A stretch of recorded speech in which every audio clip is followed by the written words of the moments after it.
Ladies and gentlemen, welcome back to another deep dive episode of the No Laying Up podcast. Soly here with my guy, KVV. I'm especially excited for today. Kevin, how are you? Soly, I am fabulous. I cannot wait to tell you about the Gary player antics that I have discovered. This is right in our wheelhouse. President's Cup. I never really thought of myself as a huge fan of the President's Cup, but I kind of remember a lot more of these moments than I realized. I've said this a lot recently. I'll probably say it again next week. I feel like President's Cup, we shit on it for most of the year. When it comes around, it's kind of like, it's kind of fun. It's kind of fun. There's some Delivers, moments. yeah. There's some, this episode is going to be a deep dive into 4 different President's Cups. I am going to start us with the very first one, 1994.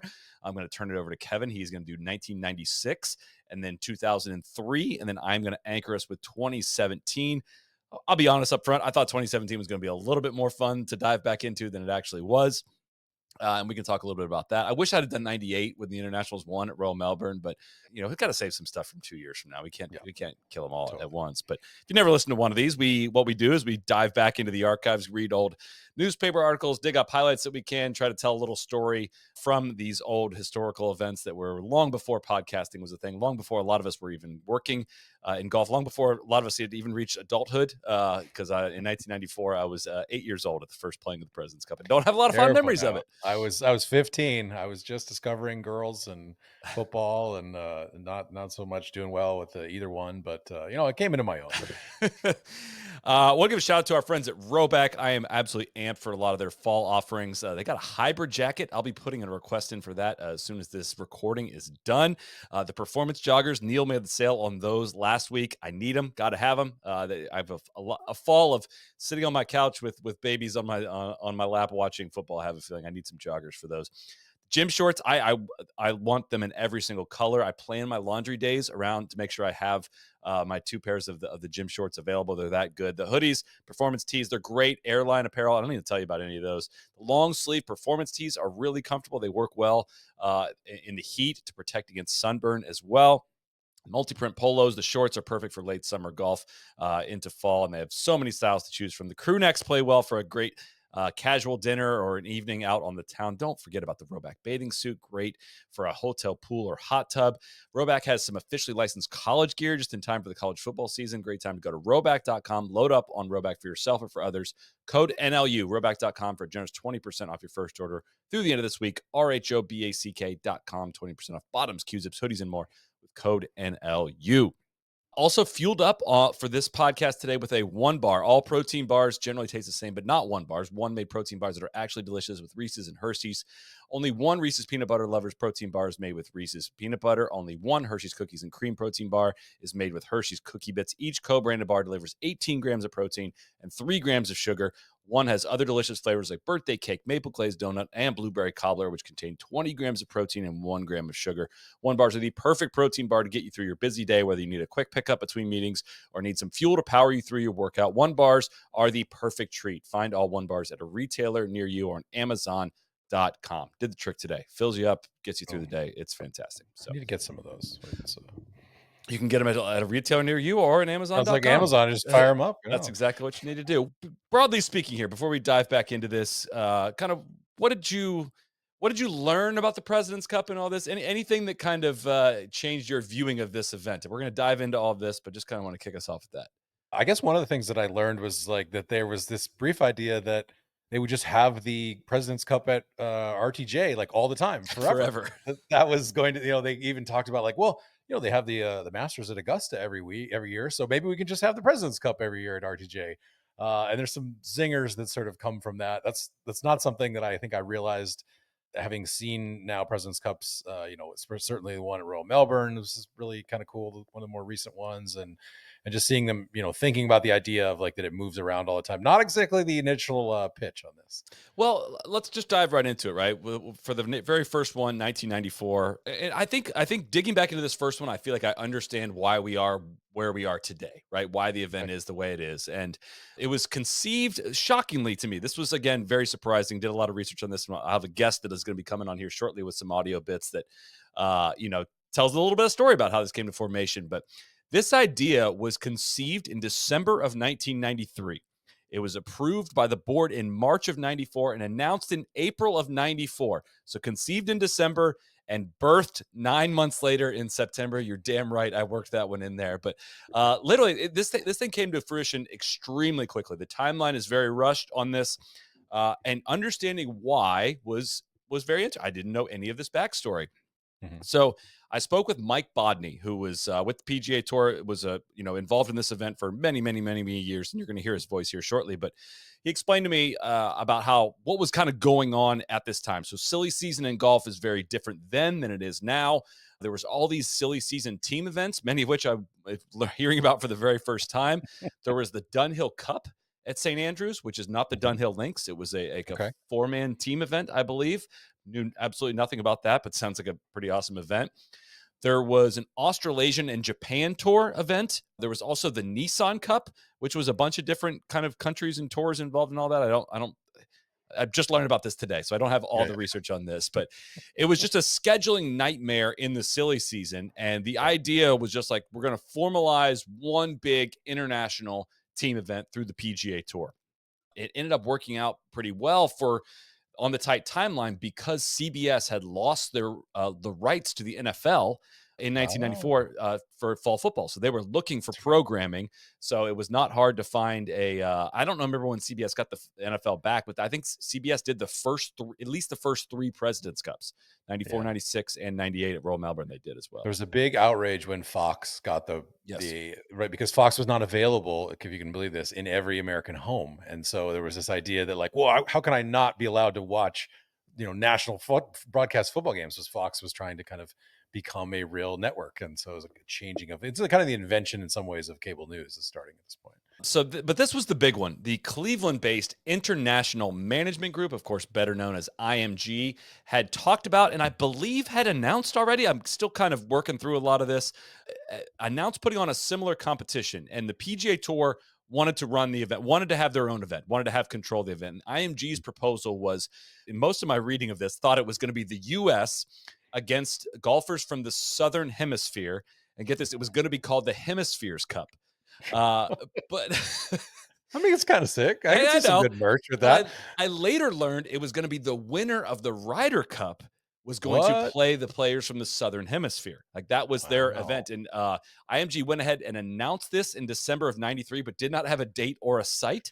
And it was going to I have like the TGL. it was going to have a purse of $2 million in it, which is a Okay. very different model than what the President's Cup ends up getting founded on. But this comes from the Edmonton Journal. Mindful that IMG was getting serious, the PGA Tour decided to move at warp speed. Late last fall, tour officials began scouting the Washington area for sites while the staff began formulating a plan that could launch the event this season or in 96. So this Again, is again. also like the TGL. I was not expecting all these TGL parallels.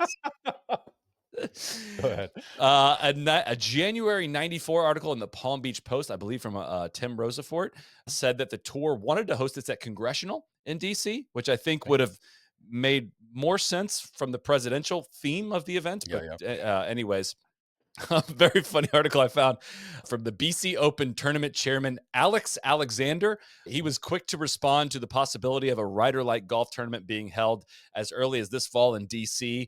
In speaking on relations with the PGA Tour, he said, "Why do I read about these things in newspapers when, as sponsors, I would have thought we would have been informed first?" They apologize. So many, many things are So, repeated.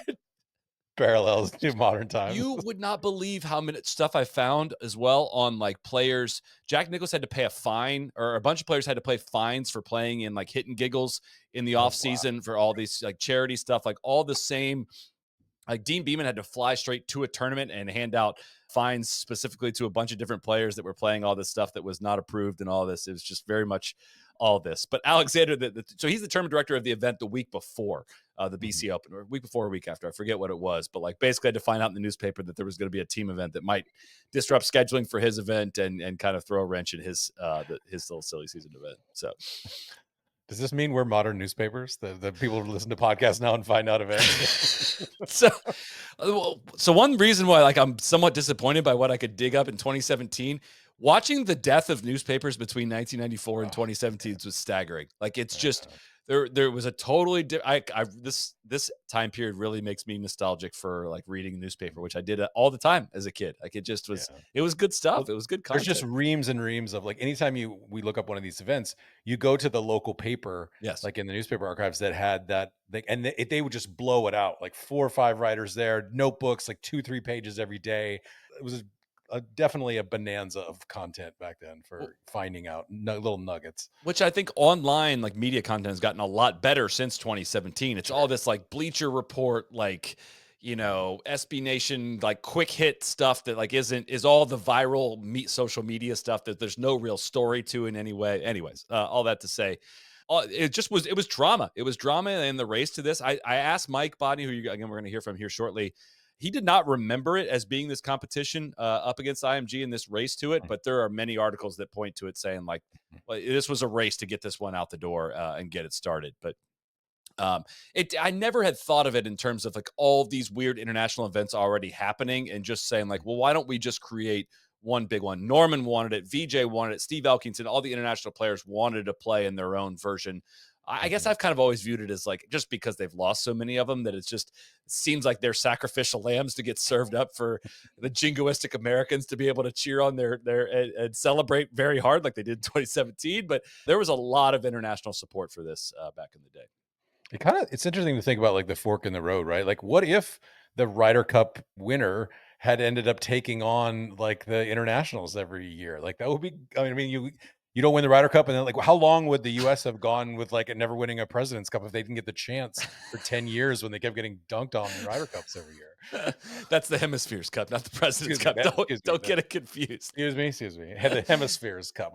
The coveted, Freddie Couples could have been one of the great Hemisphere Cup players of all time instead of President's I think Cup. we should start our own Hemispheres Cup whenever we inevitably go to South America. Anyways, again, this tournament director, Alex Alexander, said it's absolutely not going to happen for 1994, but will happen someday. And it did, and of course, it happened in 1994. I found one article that intimated that it was potentially IMG who was poking the. Like, if you remember at this time, the FTC is doing a years long probe into the potential unfair method of competition that the PGA Tour was acting under. And Mhm. again, one newspaper kind of theorized that it might be IMG, one of the ones kind of feeding info to the FTC or kind of instigating that because Norman was an IMG client and all kinds of just murky stuff there. Again, stuff that is still ruling the day 30 years later. So Nothing really changes in golf, Solly. Tim Fincham say it's a little hard to build enthusiasm at the start, so it may take a little while to establish tradition, but the venue, the caliber of players, and the competition could bring it all together. Again, all the proceeds from this President's Cup, this is still how it operates today, are all pooled together and split. Or I think it's different now, but for the original one, it was all the proceeds were pulled together and split amongst 24 different charities evenly amongst each player that played in it got to choose a charity. And now I think it's just a fixed amount that goes to that because I'm sure the PGA Tour saw a way as a way to make money. So, Mhm. all right, so let's build this thing. Here is Mike Bodney, who is going to talk to us a little bit about who's involved with launching this event and what it was like to launch this event. As far as putting it together, it's kind of a blur, to be honest with you, Chris. It just everything just had to happen so quickly, and we're finding people that run a show, people, and trying to put together an opening ceremony, and it was an interesting. The competition part of the thing really really was the simplest. We did have to put a format together. We did have to get all of the organizations, the Asia Pacific, Australasian, Japanese, South African, all of those organizations had to be a part of this thing, and there was a declaration that was signed that all those organizations signed it, that they were all supportive of the President Cup. It was formally done. It was pretty cool. I mean, it was pretty cool to get all those people in there, and it was really the start of the International Federation of PGA Tours. That was kind of the nexus for that. So there were a lot of things that came out of this, and it came out quickly. So again, a lot of stuff that probably isn't that pertinent to fans. I still don't really know what the International Federation of PGA Tours is, but this was the culmination of that, and kind of speaks to the organization that was required of getting basically all of the major world golf federations on board and kind of unified and working towards kind of how the golf world started to kind of come together a little bit more Mhm. in the coming months and years on that front. So here's a little bit more from Mike. I've always worked off of if you can get to 95% with most events, of 95% good in most events, it's very successful. You know, I mean, you're going to have 5% that's just going to blow up on you, and you just deal with it at the time. But we got there. We got it there, and the closing ceremony, everything everything was done. It was so haphazard. That's really a tough word, but so much was done on the fly, Chris. It was just crazy. Trying to get all of that together, and all the little nits and gnats, and all the people that were involved that didn't have any idea what was going on, because we had done this in 6 months, and it was hard to get that many people in the loop to know what was happening. It had to be kind of a closed group to get it finished. I mean, if you got too many people involved in the thing, you'd never gotten it off the ground. It just would have never happened. Which again speaks to, I mean, coming off the Solheim Cup kind of commute disaster and all this, it speaks to, like, again, I can't emphasize enough how rushed of a timeline is to put a tournament together starting in April, announcing it in April, and you're going to host it in September. Like, there's no venue yet, as of March, and you got to get it off the ground in September. But it went off pretty much without a hitch. And shout out, for as much of a hard time as we give the PGA Tour on a lot of fronts, their operations department has been long and in control of a lot of this stuff. Yeah. But there were a couple things that went wrong, and Mike did give us one example of one of those. But we got the Golden Knights to do a parachute jump on the 18th green, and one of the guys came in and skidded across the green with his boots. And there was a big black mark through the 18th green. All right. Well, I mean, that's just, that's, Ground under you repair, asked me, baby. that's the first thing that came to mind. It was like, oh my God, what do we have here? So, it's stuff like that. You can't, there's nothing you can do to plan for that. Nothing. Sure. Anyways, he did detail a story later on at a later RTJ one that there ended up being a kind of parking / traffic disaster, not dissimilar to the Solheim one at one of them, not the first one, it doesn't sound like, but it was like 100-degree day. A bunch of people ended up at some lot waiting on shuttles, waiting in horrible long lines. So maybe we cut the LPGA just a little bit of slack in terms of getting out to this venue. But yeah, so it's a tight, quick turnaround. So Greg Norman, one of the leaders, one of the go-getters on this international side, has to pull out of the 1994 President's Cup very late in the process and was replaced by Bradley Hughes. It's a gastrointestinal issue, and his doctors requested he has no physical activity for 3 weeks. He's got abdominal cramping, intermittent watery diarrhea leading to dehydration, weight loss, and weakness. So as much as it seems like, a little fishy, diarrhea, mate. Yeah. I'm pooping my brains out.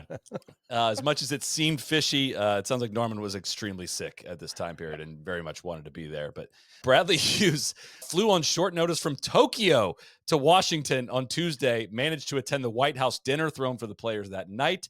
On Wednesday, he said a newspaper said it was not hard to identify Hughes on the practice tee. He was the only one without his own personalized golf bag. He got one later on, but his caddy was just toting a regular bag to start the week. Gerald Ford is the honorary chairman of the event. Oh, that's lovely. And a lot of stuff is written about. In November of 93, Paul Azinger is diagnosed with lymphoma in his right shoulder. He returned to the tour in August of 94 and is serving as co-captain of the U.S. team. And a lot of the U.S. team is rallying around him. And it kind of, a lot of people are talking about what it means to have Azinger there and for him to be healthy, which is an interesting time capsule into that time period. So. Other quotes, Nick Price said this event is being televised in 61 countries and 60 of them are pulling for us, which it's an interesting way of looking at it. I don't know how many people are glued to their television sets and this fired up for it, but interesting way of looking at it. Everyone wants us to beat the brains into the Americans. Okay. Yeah. I mean, I would think that there would be some resentment from some of the people towards South African players, but maybe I'm wrong. Maybe they were buds. Nick Price is from Zimbabwe, so that's right. That's right. I always screw that up. I always think that he's South African. So I think it's fair to say that there was, the players that were involved in this seemed excited about it. They were gung ho about it, especially the international players. But there was some lukewarm, messaging across other parts of the golf world. Seve Of course, not a fan. He said, I think this is bad, very bad. There's only one Ryder Cup. I'm going to abandon the accent there. There's only one Ryder Cup. I appreciate it, though. Thank you. And I think it's all business and money. The Ryder Cup, it's all the business and money the Ryder Cup has made over the past few years. And they think they can produce a second Ryder Cup. I don't like imitations. I believe not very long after that, there was a Sevi Cup. That's for another day. But part of Sevi's disdain stems from President's Cup being the invention of former Commissioner Dean Beeman, who had a lengthy feud with him. I said it was hastily organized after IMG had announced the plans for a similar event. 3 players on the internationals declined to play. Ernie Els, he was committed to the Dunhill British Masters. Tommy Nakajima and Jumbo Ozaki because of a conflicting tournament on the Japanese tour. So that speaks a little bit to the rush nature of it, of already commitments being made by some of the players to other tour events, and they could not back out of those. So Lanny Watkins, not that amped up. He's going to be the captain of the 95 Ryder Cup team the following year. He said, a lot of us have a hard time getting excited about the President's Cup because we're playing against guys we play against every day. Against the Europeans, it's a different tour, different countries. They don't live here. You have some national pride. How do you get excited about playing someone from another hemisphere who lives over here anyway? Their kids go to school here. They pay taxes. They're just like I am, except they can't vote. They have all the other privileges. It's the American players against the foreign players who play our tour. Sick. I have some good quotes from Freddie Couples about this later. Okay. Golf World called the President's Cup a made-for-Greg Norman event intended as a supplement for those non-European stars who can't play in the Ryder Cup. Fuzzy Zeller also said it's a made-for-TV event. That's all it is. How many more do we need? One columnist noted that CBS's intro will say, a tradition since April. Okay, that's good. I like that. Volunteers forked. What do you think the volunteer fee was in 1994 for the khaki pants and a white President's Cup golf shirt? Do they have to pay $75 to $115? $115 in 1994 to volunteer? Yes. Oh my God. One of the things that kind of fascinates me is like an alternate universe where people did not decide to essentially just give the PGA Tour free labor for 50 years. I mean, imagine if going back in time, people were like, wait a minute, what? Why volunteered for you to put on this business? I guess I have a different perspective on that, just coming from Dublin, knowing my parents volunteer and they love it. People look forward to it. It's seen as a privilege really of getting to walk inside the ropes or kind of have access to things and just get to spend your week out there. It's, I don't know. That's the alternative perspective. For sure. It's a good, I mean, I get it for sure. If it's your community, you feel like you want to have the pride for it and stuff. It is funny to me that a $1 billion corporation kind of sold people on this idea of no, this is a benefit to you to pay for these khakis and to come out and work for these days. That's how you weed out the people that aren't going to show up though. That's how I always viewed it. That's true. So, CBS is airing it. They don't come on the air till 2 p.m. I don't think. I maybe ESPN was airing it in the morning. I couldn't quite figure out exactly how you watch this thing. But international team made up of Nick Price, Steve Elkington, David Frost, Craig Perry, Vijay Singh, Fulton Allen, Robert Allenby, Bradley Hughes, Mark McNulty, Frank Nobilo, Peter Sr., and Tsukasa Watanabe. Hale Irwin is so David Graham is the captain of the international side, which we are going to get to in 1996. I promise I won't step on any of that. But thank you. Hale Irwin is the captain of the U.S. team. He bypassed Tom Kite on the team because Kite did not have any interest in playing against the international side of non-Europeans. That is according to the Hartford Courant. U.S. team is Hale Irwin, playing captain, age 49.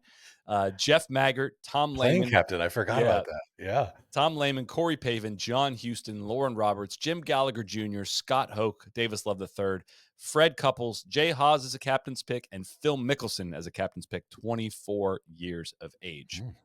So, again, Mike Bodney was pointing out that the players wanted this to be set up where everybody played every day. There wasn't a huge strategy on who you were hiding and who you were sitting. So there are going to be 10 4-ball matches and 10 foursome matches. And unlike the Ryder Cup, captains will be going one by one to set the matchup. So that has been the thing since the jump, of a little bit more drama in how you set the matchup. So everyone's got to play at least once each day. Ties on Friday and Saturday will go down as halves, but singles matches will be played to completion. More on that in a second. And if the entire competition ends in a tie, one player from each team will go head-to-head in a winner-takes-all sudden death playoff. The captains will choose those names on Sunday morning and put them in an envelope. Foreshadowing for me, so. Yes, Hale Irwin's idea for the competition. Fincham would say, some people said you don't want there to be more points out there. You want less points because it creates the chance of a close match.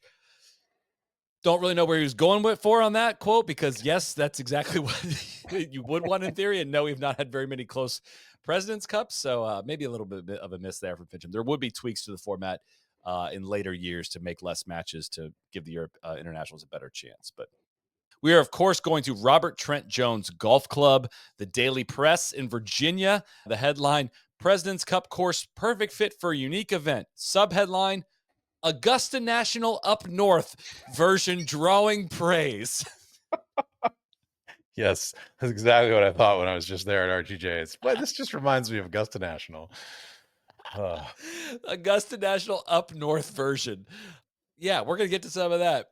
Another quote, when a parallel was drawn between what has been going on in Augusta since 1934 and the initial President's Cup from the standpoint of elegance, John Morris, vice president of PGA Communications, said, I know that's what the leadership aspires to achieve. An event called the President's Cup is such a natural and so appropriate for the Washington area. Robert Trent Jones referred to it as the greatest golf course terrain I've ever seen. Robert Trent Jones referred to this as, oh, wow. The course that he designed on this. Yeah. Of all the places he's been in design, that's the greatest golf course terrain he's ever seen. Listen, having just been there, the idea that like this place is anywhere near DC is like kind of hilarious to me. Like this is like Wilmington, Delaware is closer to my house than Baltimore than Manassas, Virginia is to DC. Like it is a hike down there. The idea that like the President's Cup should be like, if the exactly what you said, if this is a congressional, yeah, sure. Like that's literally like in the DC suburbs. This is nowhere near that. Right. I think that is kind of like if they had 2 more years, maybe they would have been able to get it at congressional in 1996. But they end up liking this venue. I think there's a great turnout for it, and obviously they go back to it 4 times. I mean, the first 4 U.S. President's Cups are held at Robert Trent Jones, so there must have been something to like about it. But the course was just 3 years old. The fairways were a bit too firm. They were narrow. The rough was thick. The greens were a bit tricked up. Hale Irwin called the 6th hole the Dolly Parton hole. In reference to the large hump in the middle of the green that pushed every approach shot towards the fringe. Hale Irwin could have been a sports writer in the 90s, just making these, allusions to ladies' boobs. Well, it's only one boob, like it's only one mount, so I don't really know if this analogy works, but Hale went for it. So that's our captain. I think Dolly would appreciate that. Dolly's got a good sense of humor. She would have laughed at it. The Friday matches kickoff. The U.S. sets the tone for the event's history by sweeping all 5 morning matches and also won the first 2 matches of the afternoon to go up 7-0. The International salvaged 2 wins and a tie out of the remaining matches, and day 1 ends. The U.S. is up 7.5 to 2.5. Jay Haas and Scott Hoke made birdie on 14 of the 28 holes they play. They won 6 and 5 in 4-ball, 4 and 3 in foursomes. This quote was in every newspaper I could find. Jim Gallagher said, birdies were flying around so fast, I felt like I was in a duck blind. Hell yeah. Saturday, Nick Price and Steve Alkington have their match in the morning, but then Price fell ill and could not play in the afternoon. The Internationals, they battled back on Saturday as they have been done in some recent years as well. Corey Pavin and Lauren Roberts came back from 3 down with 6 to play to win their match. And the U.S. took a 12-8 lead going into Sunday singles. At one point, the Internationals led 4 of the 5 afternoon matches, and had it finished that way, it would have been 10-10 going into singles. So the Internationals really battled back on Saturday. David Graham not happy about the players having to play 36 holes in a day, saying, I seriously question whether 36 holes is fair to any of the players. I'm surprised it hasn't happened to more of the players, referring to some of the fatigue setting in and Nick Price being unable to go 36 holes on that Saturday. Soft. Come on. Use your lineup there. You could tell me, does 96 go to the 4-day setup yet? Or when do they move things to a 4-day setup? No, it's still in the 3-day setup. Okay. So we'll have to dig in to figure out what the first year was on that one. But so we get to Sunday, 12-8 U.S. There's a surprise waiting for the players on the first tee on Sunday singles. Can you guess what it is? Is it one of the presidents of the United States? You would think so. That's kind of where I was leading you to in that question. It's Greg Norman. He has arrived. I can only assume it was by parachute. He joked with Phil that he was there to play him instead of Fulton Allen. I think they also joked about how they were going to destroy professional golf together. But from Golf Week, and this is undoubtedly stepping on what you have coming next here. On the final day of the competition, Norman flew in to lend support and arrived on the first tee. David Graham said, "What the hell are you doing here?" When Norman asked if he could be mic'd up for the CBS broadcast, Graham laid into him. Not if I have anything to do with it, Graham said. You're not going to take anything away from these players who did all the dinners, all the practice rounds, all the meetings. You want to come riding in here and go on national television and tell everybody how great you are. That's not going to happen. Was that in what you had going for 96? Oh, yeah. We'll get into a lot more of it. But these two guys, both from Australia, both two-time major winners, fucking hated each other. I mean, less maybe hatred from Norman's end towards Graham, but Graham fucking hates Norman. I mean, absolutely. I don't think that's even like hyperbole. He hates his guts. All right. I can't wait to get to that. So here's an interesting twist in what I mentioned about on Sunday singles, you're playing until the match is finished. There is no halving. So you go to a sudden death playoff. They go to the 13th hole. So if once you've finished your match, you go back out to the 13th hole. And I'm not positive exactly how this worked, if there were still matches out there, like how you weave them in. I think weave guys through. I'm pretty sure that's how it happened. So like now they got rid of that, you can have matches there. But I remember at Muirfield Village that you just went to the first hole. Like that's where you once you finished, you went over to the first hole and kept playing. So the U.S. draws within a point of clinching the cup, but then 4 straight matches went to sudden death, and they had to send had to send them out to 13. One writer said the U.S. was having as much trouble closing out the match as President Clinton had getting the crime bill passed. So, like there's a lot going on. A lot of the press is watching on TV in the media center because of the difficulty of covering the 12 matches, and CBS breaks into a special report on the crisis in Haiti as the tournament was nearing its climax. Operation Uphold Democracy was underway, which who knows? Oh, everything is cyclical, right? We're talking about Haitians now. We're talking about immigrants. It's just, I don't know what to tell you, Soly. That's fast. I am fascinated by the pace of play concerns that might happen if we just started like looping guys back from to the 13th hole in the middle of it. And I don't pray for the TV networks at this, trying to figure out what in 1994, try to figure out what the winning point is going to be. Do you think they might have lost track of the action? I have a feeling 5 matches going backwards. I have a feeling. So the report did end in time for Fred Couples hits a dramatic shot on 18. He's the hero. He hits a fairway bunker shot to the back left pin there on the 18th hole. It rolls into within a foot to clinch it. Nick Price had a chip to tie that would have kept things going, but he couldn't chip it in. And it's exciting. Like there's a buzz on the ground. Players are amped on that 18th green. Ken Venturi says for the first year, they're going to have a terrible time trying to top this drama.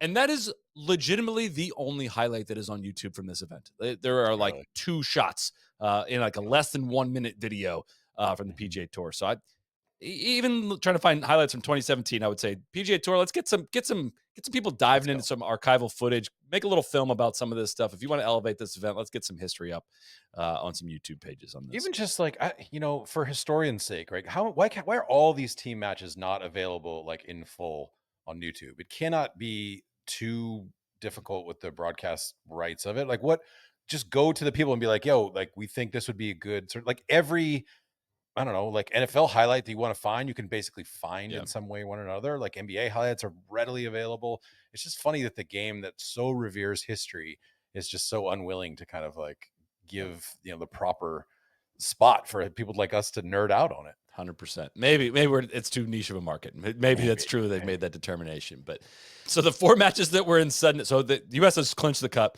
The 4 matches that are in sudden death get pulled off the course and end in halves. What? I will say it is a theme of the President's Cup that you could kind of make the rules up as you go. There are no things that are like set in stone, as we will get to in 2003. Mickelson and Nobilo had already played 4 holes, and then their match just gets called as a half. Couple said it was fun watching the leaderboard, like the singles in the Ryder Cup. It was not quite as nerve-wracking. I was actually having a great time getting beat because the rest of the guys looked like they were winning.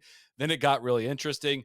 Again, if they tied, they were going to have to go back to 13, and there was like no fans back there at this point, I guess. They had trouble getting like the, people around that part of the property, I guess. I don't know. But David Slove went 4-0-1 for the U.S. Couples went 3-0. He was limited in the afternoons because of back problems, actually. Nick Price, number one player in the world, went 0-2-2 for the week. He was the only player on the international team to not win a match. VJ went 3-1-1 in the very first President's Cup.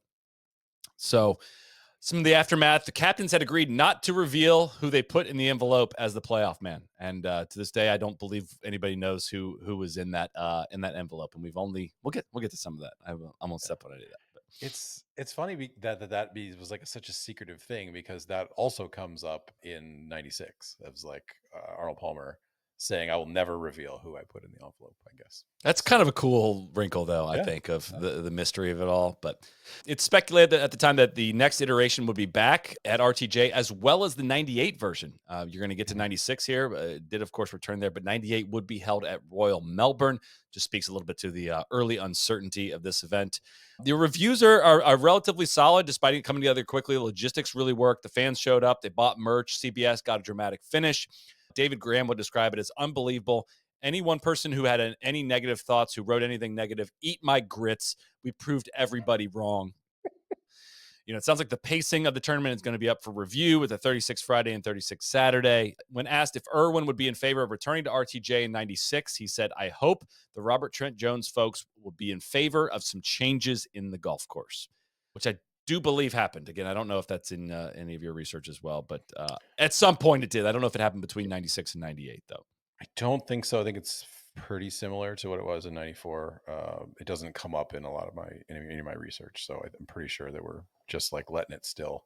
The players seem to like the course. They seem to, I don't think a lot of players were like super wise to old school architecture at this point. So they're like, yeah, great tests, like good firm, good greens, good fairways, nothing really to bitch about. 94 was a little shakier, though. I just think it was, again, maybe they did make some of the changes. But Stuart Matthews for the Ventura County newspaper said, "Sure, maybe the President's Cup lacked the dramatic moments so coveted by our television huddle masses. But by comparison, it's better than watching the Marines toss around Haiti's militia on CNN. So all in all, it was a pretty good idea, this President's Cup."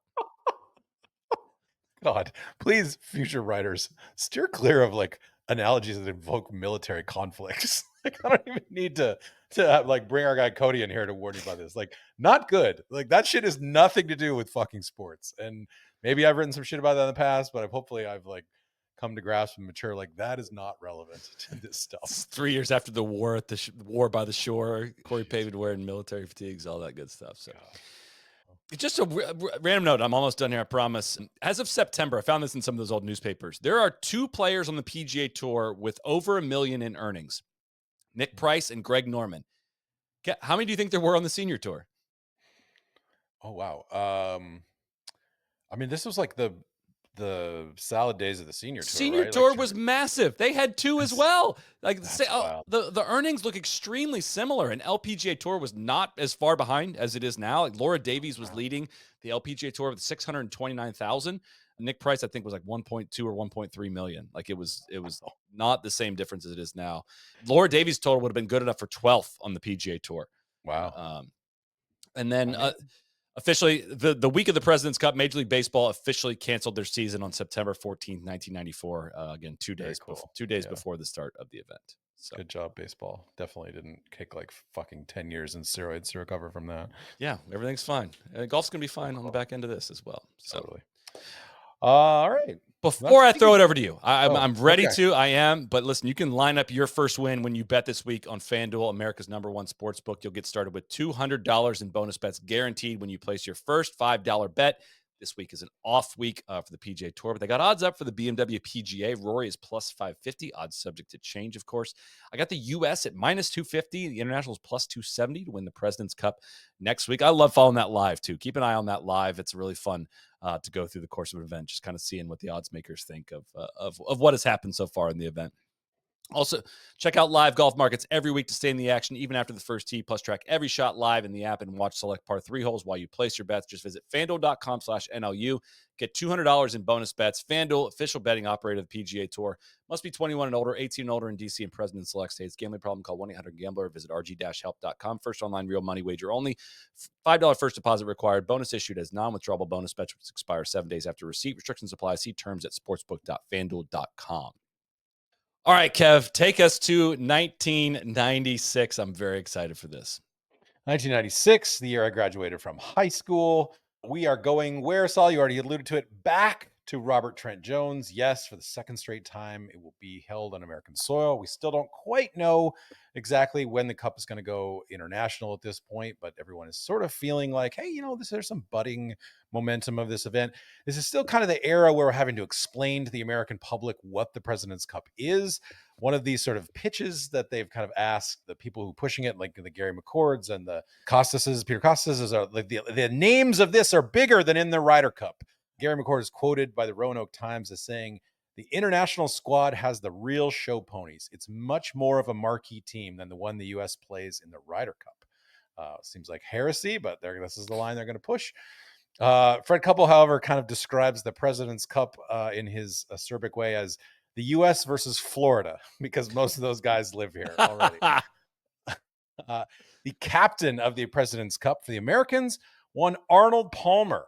Arnie is sort of, he's playing less senior golf at this time, but he really wants to kind of take his hand at this. He says in his autobiography, being selected to serve as captain in 1996 was a thrill that almost stands by itself. He said this in his book, The Golfer's Life. And who is the captain of the international team? Well, that's a bit of a story that we alluded to already. David Graham is asked to return as the captain of the internationals. He didn't really think that he was interested in doing it. He sort of asked Hale Irwin if Hale was going to come back and captain again, and Hale said no, they had no interest. But when Arnie gets chosen as the U.S. captain, Graham immediately says that he wants to do it again. Graham is a two-time major winner, having won the PGA Championship at Oakland Hills and the U.S. Open at Marion. So he's got a good resume. He's one of the great Australian players of that era. Graham actually wrote a sort of a book about his time. I wasn't able to kind of track down the book of it, but I did find some reviews of it, which sort of get to the gist of what happened. Graham is, you probably saw in some of your research, very much like a workaholic, loves to sort of nail all the details, tirelessly kind of getting like the uniforms and the transportation and everything right. Also terrible at communicating with other human beings. Essentially, Graham's philosophy was, I want the guys to show up on the first tee, having not had to think about anything at all, and everything will have been taken care of it for them. He did not tell the players that this was his philosophy. He just sort of assumed that they might know. So the internationals team gets increasingly pissed because they feel entirely in the dark. And you alluded to some of this, but there's kind of a bit more detail in this. He manages to piss off like the three biggest international players who are going to be on this team. Number one, sort of alluded to, was Norman. Norman had showed up at the 1994 President's Cup. Of course, Graham sort of said to him, this is not Greg Norman's tournament. It's a 12-man. It's not your team. You are not going to be mic'd up for the booth here. And apparently, several people, the one other quote they didn't quite have, Sully, is that he said to Norman, this isn't going to be the fucking Greg Norman show. I saved that for you. he threw an F-bomb in there to say, but it wasn't the only person that he sort of pissed off. He also pissed off Steve Elkington, apparently by refusing Elkington's request to let him leave. He and his wife leave a pre-tournament reception at the White House. Elkington's wife was pregnant at the time, started to kind of feel like a little bit sick. The Elkingtons didn't want to be rude and just bail out of there. So they asked Graham if the entire team would leave. And Graham said, hell no. He said, Graham later, he told this to Adam Schupak 25 years later. He said to Elk, fine, I'll get you guys a car.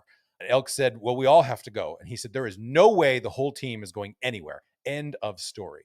So Elk's pissed off. The Elkingtons later claimed that Graham was overheard calling Mrs. Elkington a bitch. Oh, that's not good. That's not good. Yeah. That's not Graham, good.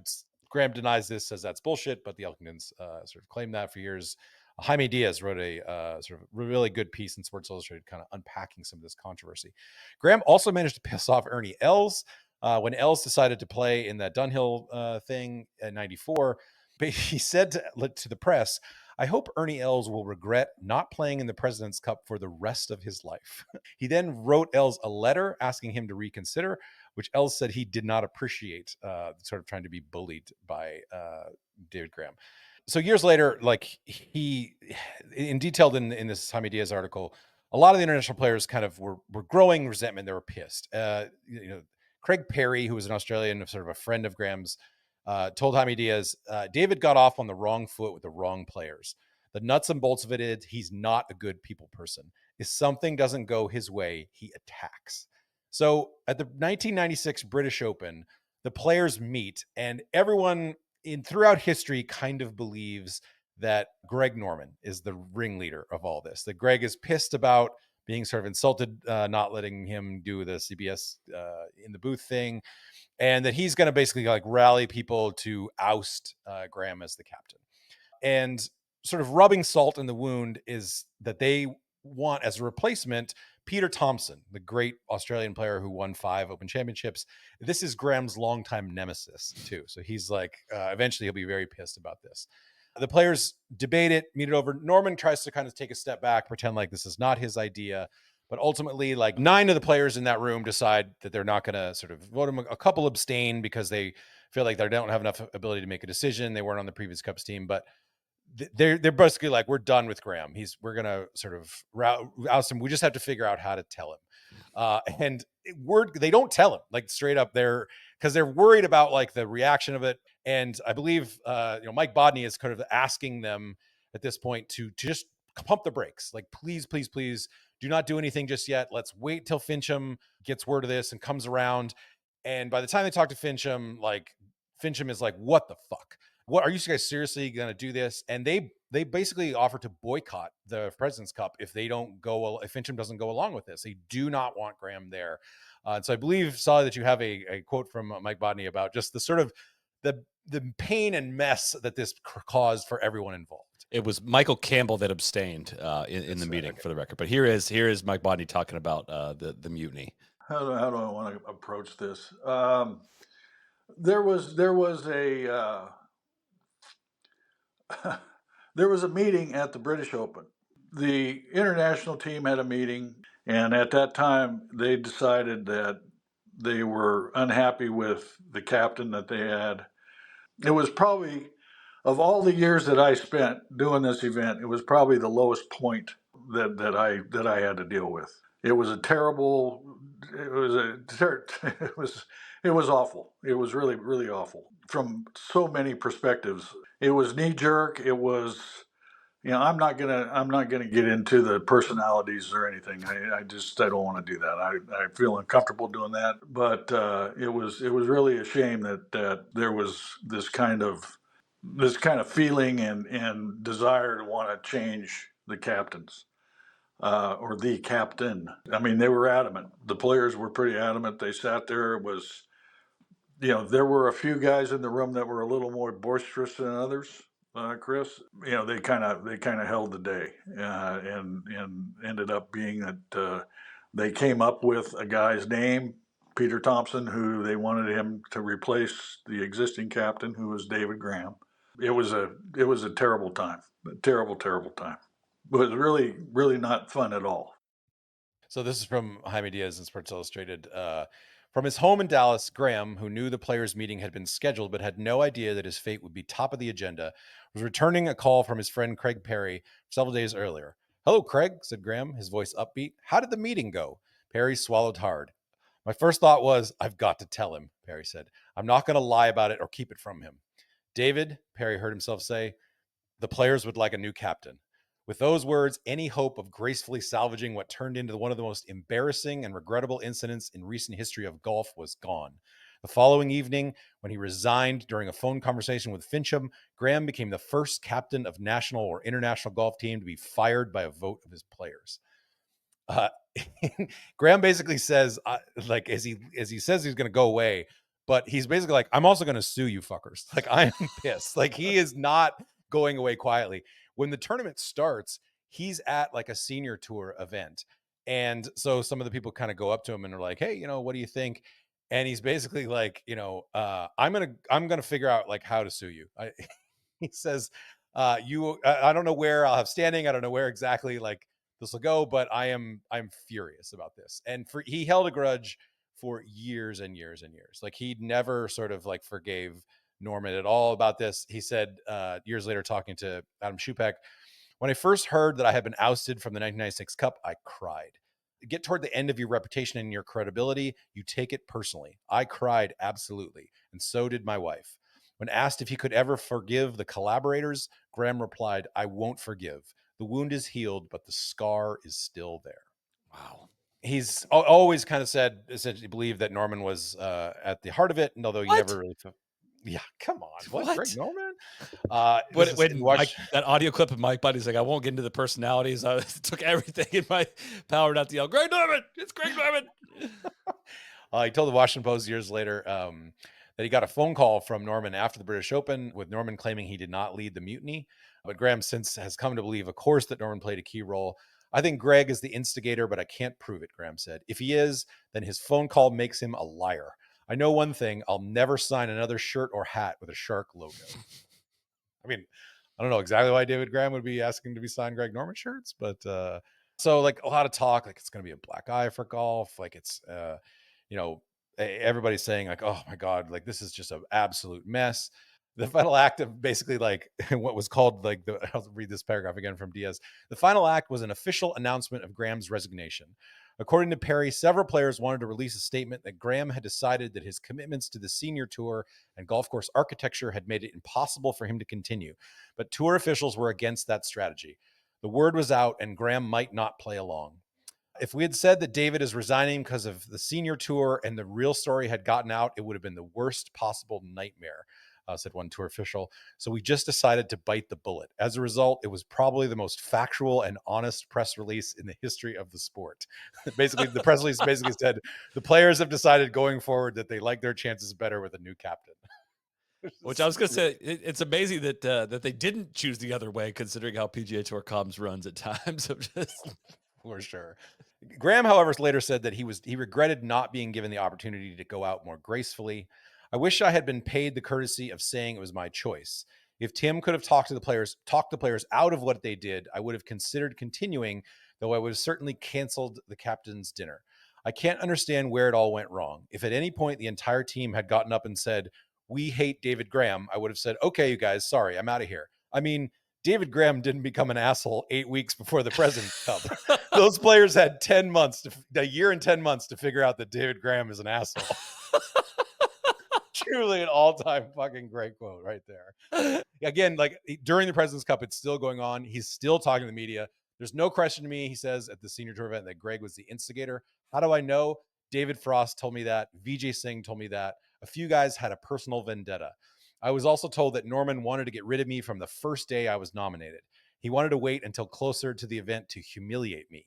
The whole team owes me an apology. They caused me and the President's Cup a great deal of embarrassment. Graham later moved to Montana, where he kind of got away from golf. He said he never got an apology for the way he was treated. It would be worthless to apologize on anyone's part. When asked about Norman's role and CEO in Live Golf, Graham said, I think he's laughing all the way to the bank. I think he's loving all the attention. He's clearly an egomaniac, and he has been like that forever. Sick. Yeah, so Peter Thompson, Australian legend, takes over. Basically, Thompson says he's going to issue like a blanket. We are not commenting on David Graham. So a couple times throughout the tournament, in the lead up to the tournament, the media tries to kind of get Norman and others to unpack, and they fall back. Can I read one other quote from that article? Just because I see this sitting here, and this would register with me. This was Brian Allen, who was the executive director of the Australasian Tour, was in the meeting that at the Open. Said we all made arguments that it would hurt the event, that it would be the black eye for golf, and that it would make the players look like traitors. At one point, Mike Bodney asked, "Has anyone given any thought to how David Graham is going to react to this?" And when the response was silence, Allen said, I've known the bloke for 25 years. He is not going to take this gracefully. I can assure you he is going to shit on you from great height. That's an incredible quote. It is, truly. I had that in my notes too, but I sort of rushed past it and did the David Graham is an asshole. So anyway, moving on. It's Arnold Palmer versus Peter Thompson, two of the game's greats. Ian Baker Finch is named a assistant non-playing assistant captain. The American team is made up of Phil Mickelson, Mark O'Meara, Tom Lehman, Mark Brooks, Davis Love, Corey Pavin, Scott Hoke, Steve Stricker, Fred Couples, Justin Leonard, and Arnold Palmer with his two captains picks selects David Duval, 24 years old at that point, and Kenny Perry. On the international side, Greg Norman, Ernie Els, Jumbo Ozaki, we will get to in a second, Nick Price, Steve Elkington, VJ, Frank Nobilo, Mark McNulty, Craig Perry, David Frost, and the two captains' picks for the internationals are Robert Allenby and Peter Sr. Soly, Not on this team is one Tiger Woods, not quite having acquired enough points here. He's only played in basically 5 PGA Tour events at this point, although he is quickly rising up the rankings. And currently, what is going on during the President's Cup is that he is competing in the Quad City Classic, where the Gripper.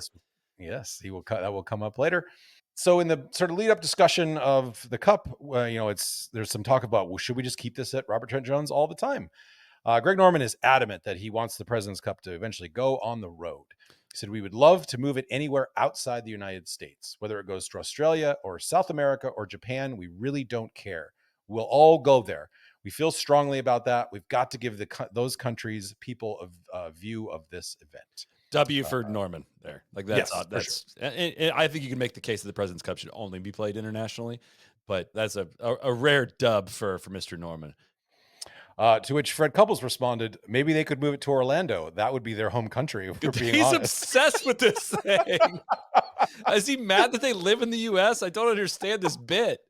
I do like Fred Couples just constantly like zinging the shit out of the internationals for living over here in the United States. Just like, you guys are from the country of Orlando.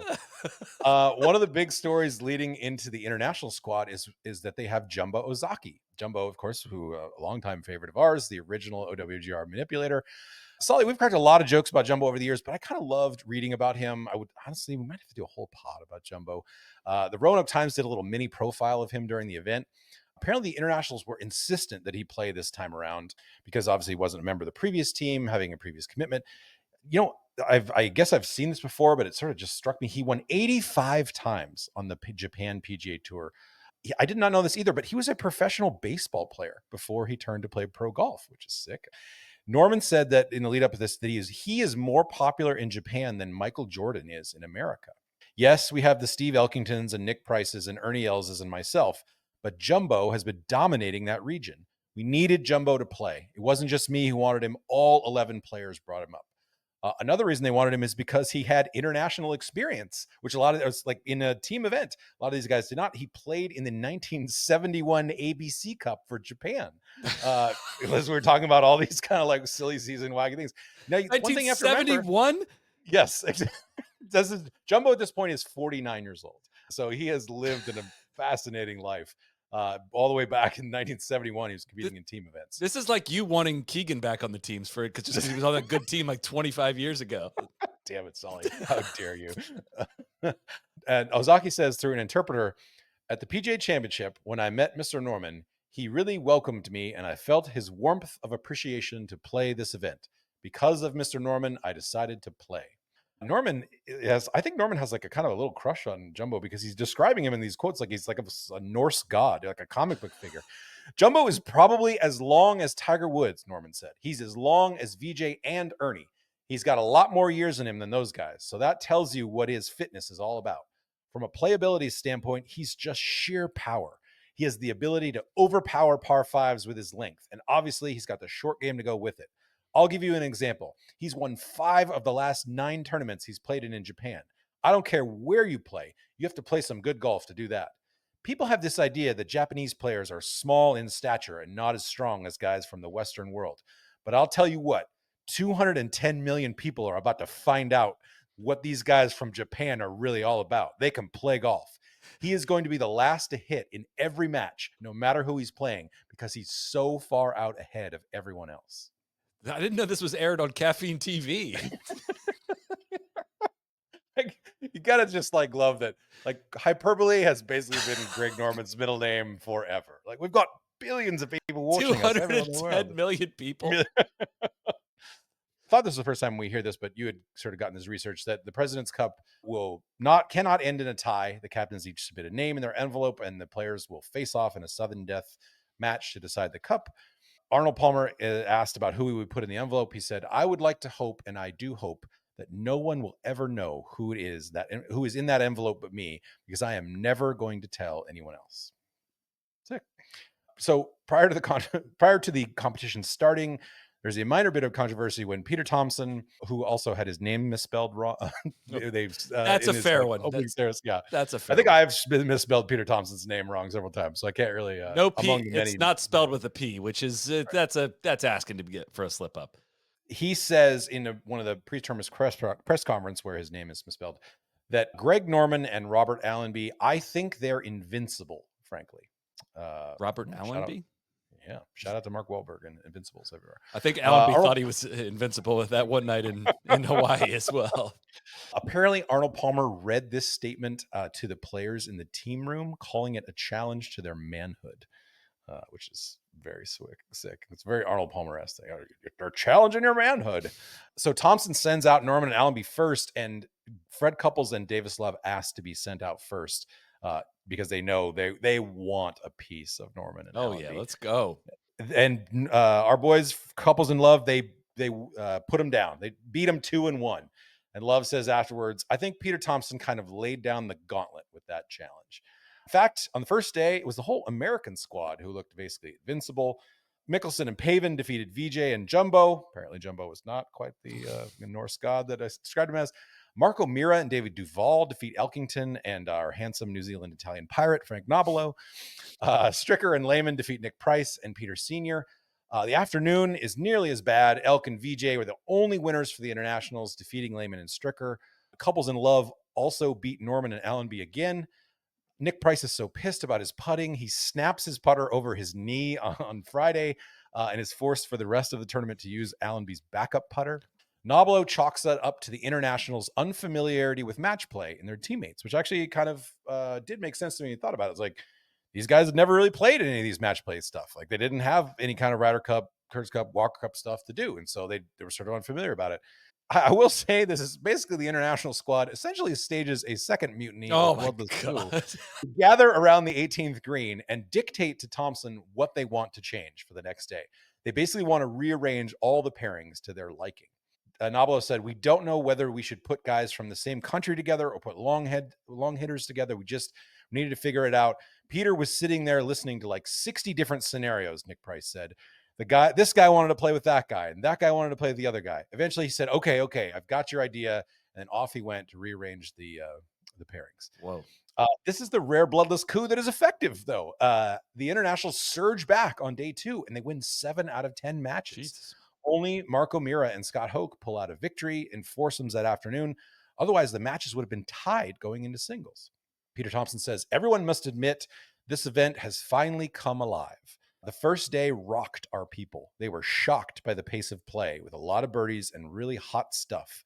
But when they faced up to that Friday, they came out with better attitude and a few implements. They were the much more effective side today. I think the thing that we really did well, Nick Price said, is we paired the right people together. So we've got ourselves a competition. They're only a point apart. Also, though, that Saturday news comes across the television, the wires, that Tiger Woods is leading the Quad Cities, and an exodus happens in the press room. Reporters from the New York Times, the Dallas Morning News, the Orlando Sentinel, Sports Illustrated, among others, leave the event to go and cover what they believe will be Tiger's first professional victory. Whoa. Yeah. But of course, what happens, Soly? The gripper. Ed Fiore walks down Tiger. He ends up finishing 5th. He will not get his first PGA Tour victory until Las Vegas later in the year. But anyway, so back to the singles matches. All right, so the internationals need to win 7 of 12 matches. The U.S. needs only a split. Goes about how you would expect for much of the day, with Craig Perry defeats Mark Brooks easily. Craig Perry, pretty good player back in the day. Duval defeats Peter Sr. Marco Mira caps off a 5-0 week by beating Nick Price, 1 up. Huge win, definitely an upset. In some ways, kind of helps decide the cup here. David Frost just absolutely slaughters Kenny Perry 7-6. Stricker and Hoke and Love rattle off 3 wins, but then the internationals rip off 4 straight wins. Elkington, Els, Nobilo, and Norman all win their matches. And it becomes clear it is all coming down to the final match, Fred Couples versus Vijay Singh. When Norman closes out Corey Pavin, Couples and VJ are the only match left on the course, and the score is notched at 15.5. Remember, no ties here. We have to go extra holes if we have to. So it's kind of a really cool scene, because when there's no other matches, like, everybody is like following this one match. Freddie is actually up 2 at this point. He's played pretty well. VJ is the much, sort of more decorated player. Fred's had like back problems here and there. He hasn't been, quite the player he was back in the early 90s when he won the Masters. VJ flags it on 16, hits it to like 4 feet, cuts the margin to 1. They both hit good drives and decent approaches on 17, but Freddie is like 30 feet away and VJ has like 50. VJ has to win the hole to basically, or he can't let Freddie win the hole or otherwise the match is over. And everyone is around 17 green kind of watching this unfold. Freddie drips in a 30-foot putt and just goes wild, like running around the green. Surprised the internationals don't talk about this still years later, like Brookline, because he's like hugging people. VJ still has a putt, like a 15-footer to extend the match. He's clearly kind of rattled, although you cannot see footage of this because all the highlights on YouTube cut off before right VJ's after putt. Like hugging people. We never get to see VJ's putt, actually, but several newspaper accounts describe him, and Sports Illustrated describes him as sort of rattled. He misses it. And the United States has won the President's Cup for the second straight year. The next year, the President's Cup will go on to Melbourne. Norman gets his wish and it goes international. But it is seen as like quite an electric event happening on a football Sunday. Everybody is like, the President's Cup has truly come alive, even though, yours was closer. The final score didn't really feel like it, but this was like any match could have flipped it. Yeah. And so we have ourselves an actual rivalry here that is budding. I love it. Which, yeah, I mean, I wish I would have done 98, which we go right into the only time the internationals won would be the very next one. And like, we go, 2 home wins, one very close, into another home win, which, changes the cup over. It's like, got off to a great start in terms of, and we're going to get to 2003, I think here, which an era when the President's Cup was quite close and interesting. Soly, now we come to the meat of my favorite President's Cup of all. To give you just a quick break on this, one nugget I found about 1998 was that Jumbo Ozaki qualified for it. He was age 51, but he finished 4th in the national team rankings, but decided not to play, at least in part, because his brother was 11th in the rankings and then made the team automatically. His brother, Naomichi Joe Ozaki, was 11th in the rankings, and when Jumbo decided not to play, Naomichi made the team at Royal Melbourne. I actually have a picture of Naomichi here. If you give me a second, I think I might be able to upload it. It is like a truly awesome picture of him holding the trophy on his head because, as you know, the internationals did win that one year. All right. So I believe I actually have a picture of this here because I was doing some research thinking about doing 98.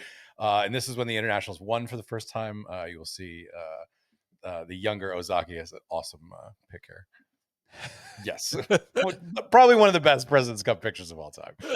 He's wearing the President's Cup trophy on his head. Made the team because his brother didn't want to be on the team. That's fantastic. Love that. We should bring that rule back. Like you can pick up a younger brother. Good for Chase Koepka. Hang on. The Højgaards, man. Make a team. Yeah.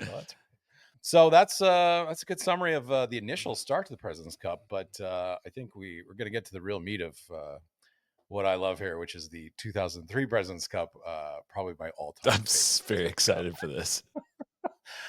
Soly, the 2003 President's Cup was scheduled to be held in 2002. Because the Ryder Cup was pushed back a year because of September 11th, this was pushed back a year as well. It is held at the Fancourt Hotel and Country Club in George, Western Cape, South Africa. Can you guess who might have designed the course there in South Africa, Soly? I would guess God played a hand in this. I should not be stepping on your territory here. No, you're welcome to do it. There's no bad Gary Player impressions. It is, of course, Gary Player. And, of course, the captain of the international squad this year is Gary Player.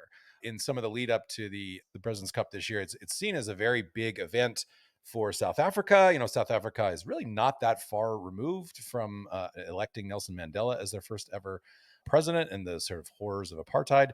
And so in some of the buildup here, we have Ernie Els and Tiger Woods get to meet with Nelson Mandela, which Tiger Woods wearing a pretty sweet shirt there. It's kind of Nelson Mandela jokes about golf with them. Gary Player always said that Nelson Mandela was a golfer. I don't know that I actually believe that, but nice picture of sort of unity here, considering some of the complications of the country. This is back in the day when the Gary Player, the course is described, Soly, as the fairways have so many humps and mounds. They seem better suited for a motocross bike race or perhaps freestyle skiing with moguls if the Southern Cape ever got any snow. To which, he's a little still young at this point, but we have the motocross racer here. Could have probably done well for the team. Or, of course, we have someone who's good at skiing here was Phil Mickelson. That's Phil Mickelson. Yes. I knew Phil was a big skier. I had to Google Phil Mickelson and skiing, and luckily that picture. I was like, is that Freddie Schuster? Who is that kid? No, that is Phil. Remember, Phil famously broke his leg and missed like a half of a season. I think it was 94. He broke his leg. Yeah. Or 93. Yeah, whatever. So this is a very important President's Cup to Ernie Els, in part because he's sort of welcoming everyone to South Africa, and he wants to sort of show them that, it's not this backwards nation. It's a nation that, has a lot to sort of be proud of. He says, we're still nation building, and this is a big deal for a country to unite and show the world that we can host big events. Gary Player, of course, is just a treasure chest of good quotes. What? Yeah, for out this. Gary says, I really believe in time that we will produce our own Black Tiger Woods. It would be fantastic because I have to tell you, we have got some wonderful athletes in South Africa that are starting to play golf. Jack actually gets sick during the early part of the tournament, which he chalked up to bad barbecue. If you want to imagine Nicholas up all night pooping early at the President's Cup. Why do I have a feeling Gary was involved in that as well? You know what we need to do is give Jack some roasted crocodile. See how he likes it. Jeff Sluman, who's never played a Ryder Cup or a President's Cup, is in charge of the opening pairings because Jack can't make it. Gary says again later, the young kids in the villages of Soweto and other villages in South Africa, most of them have got a TV set or somehow. And when they can see that the number 1 and number 2 players in the world are both black, it is an awfully big dream. It is a dream that can be fulfilled. American players did not love having to travel to Australia for the President's Cup on the road in 1998. Many of them said that they did not have enough time to do their Christmas shopping, and they had to shop online instead. And this is according to Doug Ferguson of the AP. They do arrive. They're trying to have a better attitude about it. They also are sort of joking about they didn't feel like they were treated particularly well in Royal Melbourne the previous year, where they lost. They got, housed 20 to 11.5. Davis Love and Jim Furyk recalled the previous cup saying that John Howard, the Prime Minister of Australia, handed out gold medals to the winners. And then he said, now the silver medals for the losers, Love said. That's the way he said it. It really sunk in that we got killed. Furyk said, we all went, did we just hear that right? I'm sure the gentleman didn't mean anything by that, but the timing wasn't great. I was like, okay, yeah, great, thanks. Ernie invites all the internationals to his beach house after the Friday matches to drink a little bit of beer and just hang out on the beach, which is pretty sick. And they're still doing 36-36 at this point. Is that right? Yes. Jesus. Yeah. You got that in the tank after 36 holes of golf? But you know what? Ernie's just he kind of gets the idea that, they have, they are doing 36-36. They're doing 18-36. 18-18. So they have switched the format at this point. But after Friday's matches is when he invites them to do it, which is after they played 36. Got it. This is going to be a very close President's Cup. The fun stuff kind of comes at the end here. But the first day, the internationals get out to an early 3.5, 2.5 lead. Nick Price and Mike Weir defeat David Toms and Phil Mickelson. Retief Goosen and Vijay Singh defeat Chris DeMarco. Jerry Kelly. Sorry. Davis Love and Kenny Perry coming off that course beatdown to the last one, defeat Peter Larnard and Tim Clark. Ernie Els and Adam Scott. Adam Scott's going to play a big role in a lot of this stuff. Defeat Peter and Leonard and Furyk. Anyway, they come out 3.5 to 2.5. And it's looking hey, we're actually got ourselves a match here. In the morning, 4-ball the next day, the internationals again they hang in there. They don't win all. Can I just pause to say so the format here now, it looks like it still has even though it's over 4 days, everybody plays every day. So that first day was 6 foursomes matches, which is kind of, eventually that goes away as well once kind of the depth of the international started to get exposed a little bit. But that's interesting how many matches that were now being played. Yep. So through Friday, the Americans actually grab a little bit of lead. They dominate the afternoon foursomes. They win 4 out of 5 points. Everybody except for DeMarco and Mickelson wins their matches. So they're leading going into Saturday, 9.5 to 6.5. But then it completely flips. And in one of the most ridiculous sweeps of all time, the internationals go 6-0, Soly. They just win every single match. After Ernie's beer drinking exhibition on Friday night, they will come out and win 6 in a row. Exactly. So we've got ourselves a 12.5 to 9.5 international lead going into the last day, right? And the internationals are feeling like, okay, like we've just won a President's Cup. We're absolutely going to close this out. This is on our home turf. We're feeling really good. And what unfolds is kind of a fascinating thing in that so Jim Furyk defeats Mike Weir to start. Kelly defeats Clark. Perry defeats Price. It flips back. Choi defeats Leonard. Howell defeats Scott. Haas over Leary. Goosen defeats Mickelson. It's going swinging back and forth, and it comes down to essentially Tiger beats Ernie Els like 4-3, and what is seen as like the big sort of showdown. So Davis Love and Robert Allenby are basically on the course for the final match. Love knows exactly where it stands. He knows like all he basically has to do is hold on to this one-up lead that he's got.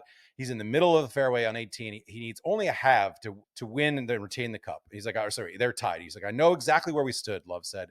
Jack walks out there and talks to me, and he tells me something on the green, and it's like, don't go there. Don't go there. Just hit it here. And I got really lost in the results. I made a bad swing. All I needed to do was hit it over the green, and I hit it short of the green.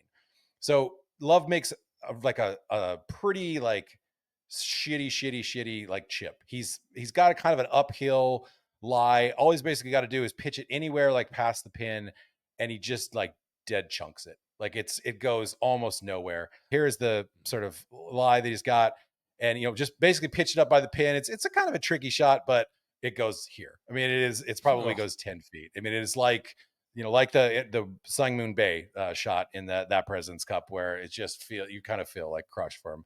So he makes bogey from the middle of the fairway. And Love said, in those team matches, everybody feels like they let the team down. Somebody could have got a half a point somewhere else and kept us out of that situation, but I was the guy that blew it that time, and I'll remember it forever. If you say what moment will stick with you in the 12 cups you played, that moment of not winning my singles match will stick in my head forever. Gary was saying, I was hoping we'd win, obviously, but I had this feeling that it was going to be a tie. So, of course, now that matches are all tied up, what do we have here in the thing is that we have envelopes. The envelope. We are whipping out the great envelopes, right? So Jack holds up his envelope. He says, it says Tiger Woods. And Gary, of course, says, Mon says Ernie Els. Els Rader says, golf can sort of write the best storyline. And at that time, we were probably the two best players in the world. And Tiger, he was quoted in a PJ documentary that he says, Ernie and I did really want to buck heads. I just sort of gotten the better of him, and I'm sure he sort of wanted some revenge. So we have a sudden death playoff for the whole shebang. That's right? Amazing. And I mean, like when he's talking about the couples VJ Singh match over there where everybody's there, I mean, truly everyone is following these matches. It is intense. Everybody knows like, hey, one slip up and you are, sort of screwed. So Ernie rips a drive right down the fairway. Tiger hits a pretty good drive that's in the first cut. Ernie, it's a par 5. So they're going to play 18 again, and then they're going to flip around. They're going to play 1 and 2. So Ernie has 273 in for his second shot, hits it wide right of the green into the crowd. All right. Tiger has a 2-iron into the green, like probably 250, gives it a vicious twirl. It comes up way short and then kicks left into the crowd.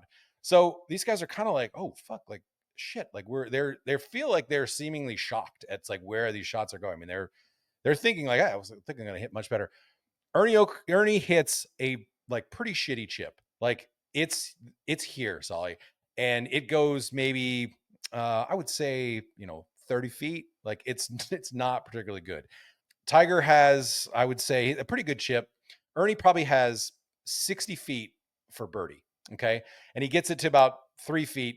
So he's got a decent chance to make his shot, but Tiger's got, a decent look to win the President's Cup here. He hits a decent chip and he leaves it short. Really? This is where the ball ends up. It is 25-footer probably to win it and left it short. Yeah. 6 inches short of the hole. You can see like puts his head in his hands. He's pained over this. So we're going on to the first hole, the second hole in the playoff. Both of these guys, it's a par 4. Both these guys hit irons off the tee. Ernie's in the fairway. Tiger actually misses the fairway, but he's fine, kind of in the second cut. Ernie misses the green, hits it over, leaves him a brutal chip. Tiger has a shot, but he hits it about 35 feet. No real shot at birdie, but Ernie's got a really tough up and down sort of. Again, L's chip, not great. Tries to bump it into the face. It sort of trickles out and takes a bad hop, and it's probably 10 feet short of the hole. Like, this is the chip he's got here. It almost doesn't get up this slope here. This is what he's got left. So he's got that on, and this is, you can see Tiger's ball mark here. Like, he's got a pretty, pretty short. It's probably 2 or 3 feet. But Ernie has to make this, or else the President's Cup is over, and he's gonna feel like, oh man, like I blew it long. Well, Ernie fucking pours it in. I mean, just like never, not a doubt. The whole crowd is going bonkers. So now, like, Tiger's got fucking, a short putt here too. Like, if he misses this, it's over. You like, said 2 or 3 feet. This is 4 to 5. This is not. It's got a little bit of left to right break in it. Like, this is not an easy putt. Well, Tiger fucking pours it in too. So we're on to the third hole. I mean, this is like, holy shit, this is fucking intense. Ernie, this is a par 3 now. Sorry, the last one was a par 4, but this is a par 3. Ernie has the tee, and he hits a long iron, and it goes like way long, like just way kind of right of the green.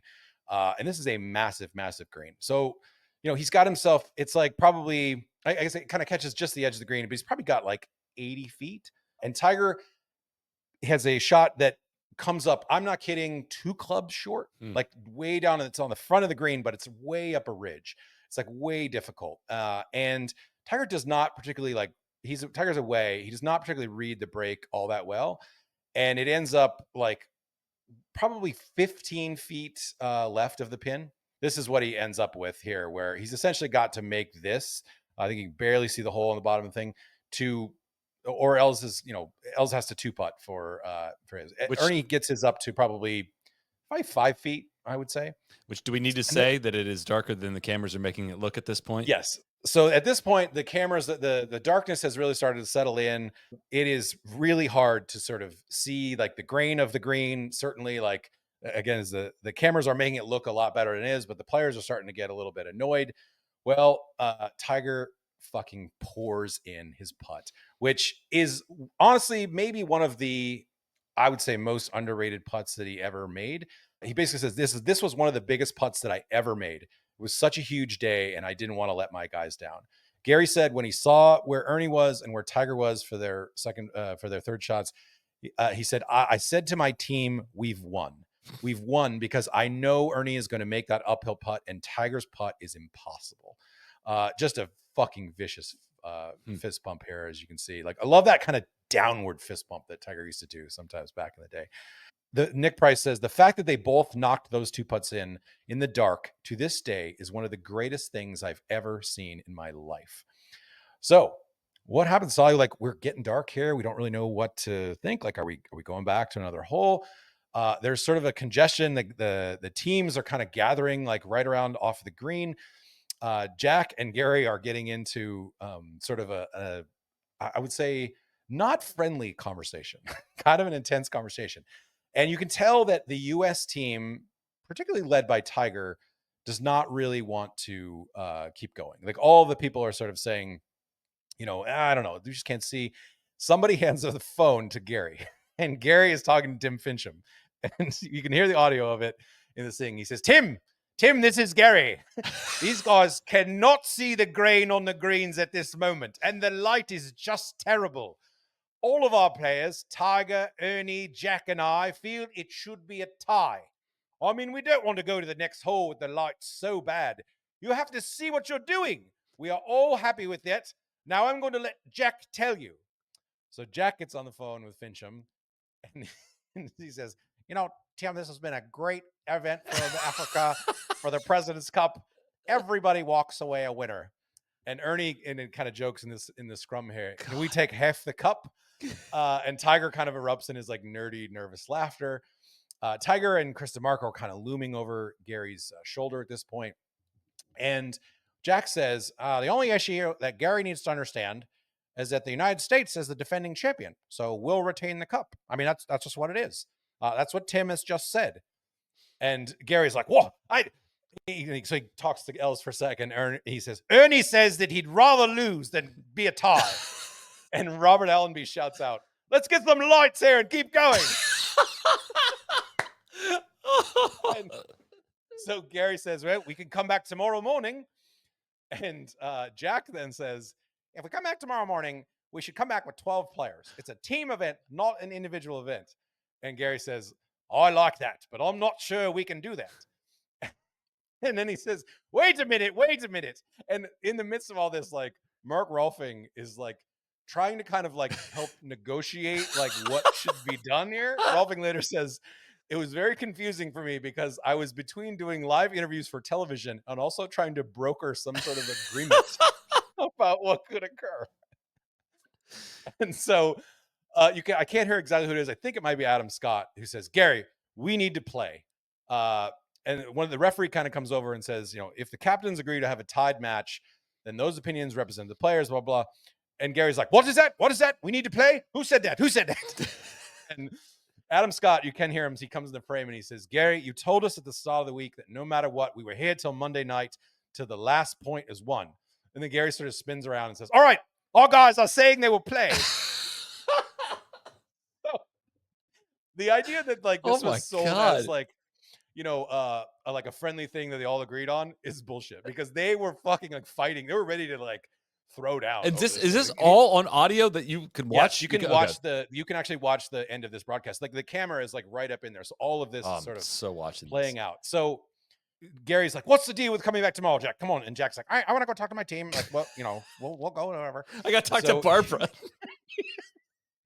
And remember, it's like Thanksgiving. Like so one of the big things that you can't, there's no confirmation of this, but it's hinted at by columnists afterwards. The fact is that the American players did not want to stay an extra day there because then they would be like kind of late getting home for like Thanksgiving weekend or whatever. So anyway, all of the American players gathered together to sort of have a discussion. For some reason, Steve Williams is involving himself. It's not Steve Williams, unclear whether he's a mole for the internationals at this point or that's a great photo. So great. And like this is like this is not the face of like Ernie Els, if you're listening on the podcast, Ernie Els is like staring like death stares down here to be like, yo, we are not like walking away from this afterwards without some sort of like resolution. And so finally, like Jack comes back and he says, our guys feel, in the spirit of the game, rather that the US retaining the cup, that we share the cup. And Gary says, oh, I think that's marvelous. That's a very different thing. And Tiger says, why don't you go to your team now and explain it to them? And Jack says, that's the way our guys feel about it, whatever. And at this point, Davis Love is still like, well, Tiger, like, why don't we just come back and play tomorrow? But Tiger does not want any fucking thing to do with like coming back. That'd be a tough thing to sleep on. I mean, it's one thing to just roll off the course, but yeah, we're going to go play for all the marbles again. And like getting TV fired up and all that would have probably been a wrinkle as well. And yeah. So of course, all of this is on tape delay. None of this actually was being seen live in the US because it was South Africa. Yes. Which will come up in some of the after effects of like what a sort of shame it is that we didn't get to actually see some of this unfold. Later, Adam Scott, in sort of a kind of mini documentary they made about this, says they made the right call, even if it was a little painful at the time. It was a great thing for history. These two titans of the game making putts in the dark. Jack said, Gary and I are pretty competitive. We've been competing for a long time, but here we are, both raising each other's arms. We both wanted to be the one raising the other's arm, but because of what it meant for the spirit of the week, we decided that it would be best to raise. It was even better for us to each raise the other arm. So like, kind of like they sell it now as like, it was a great thing that they always were like interested in that. And Gary says, it's remarkable for what a golf tournament can do for a country and for a human being. You couldn't have had a script that was any better. Yeah, maybe. It just a truly like a fun kind of thing over Worlds. Tiger said, I think it was the perfect decision to have two guys decide the fate of the whole cup with extra holes like that. I don't think any of the sides felt comfortable with that. Here we were as a team, and we'd like to decide it as a team. Gary said, it was like a miracle. In 51 odd years as a professional, it was one of the great thrills of my life. This did not get quite greeted with the same, I guess, like joy that the players got it with. Sports Illustrated said, interest, this is like from their kind of like early part of the book where they'd kind of make jokes about it. Interest in the President's Cup died on Sunday after a 4-day struggle. The match play event that pits the U.S. against a team of non-European internationals was born in the imagination of PGA Tour Commissioner Tim Fincham and reared in its marketing department. In its 10th and most recent occurrence, the U.S. won for the 8th time, including 5 in a row. In 2003, the tie was a high point. Enough said. The competition is survived by its forebears, the Rocker Cup and the Ryder Cup, and its loopy sister, the Solheim Cup. It will not be missed by any U.S.-born player that has experienced it. So they're sort of shitting all over it. USA Today ran a whole column basically saying like the tie is a joke, the whole kissing your sister thing. Like nobody, it doesn't do anything for the credibility of it all. I don't know. It's like kind of a little bit of a bummer. Like this is Jack and Gary sort of fighting here in this last thing. This is them kind of intensely talking about it. I mean, it's a really fun kind of rewatch, just in part just to watch Tiger and Ernie, because you can feel the intensity of everything sort of hanging in the balance. And, you know, it's the up and downs that Ernie made are pretty filthy. And the putt that Tiger made on the third hole of the playoff, but the number 2 hole of the course was kind of incredible. It breaks like, it's kind of a double breaker, like a subtle, it kind of goes like up a hill and then breaks back to the left once it gets up the hill. It's pretty freaking cool. Gosh, I can't wait to go watch that. Imagine that happening today, like the live negotiations of what the hell's going to happen with this, like with social media and everything. Would have been going absolutely ape shit over this. Yeah. Well, the fact that they literally just made up the rules, kind of as like, you know what, like we don't think this is right, so we're just going to completely change the rules. And when was the All-Star game tie? Oh God, yeah. Because well, let's see what year that was. 2002. So that'd have been the year before that, where everyone got so mad about the All-Star game tying. So, God, I can't believe that was on tape delay. Because I would think like the time difference with South Africa is, I mean, it's only 6 hours. Like, I guess you'd be ending. It's like it'd be like the British Open, I guess. But yeah.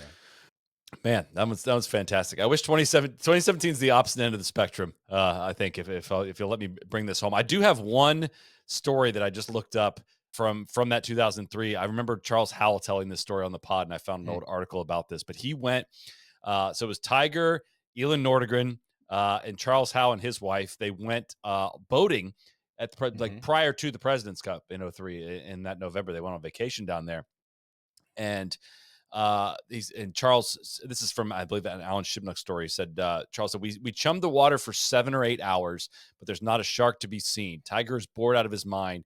He's wearing a wetsuit to dive into a cage in case any sharks come. And suddenly he just jumps into the open water.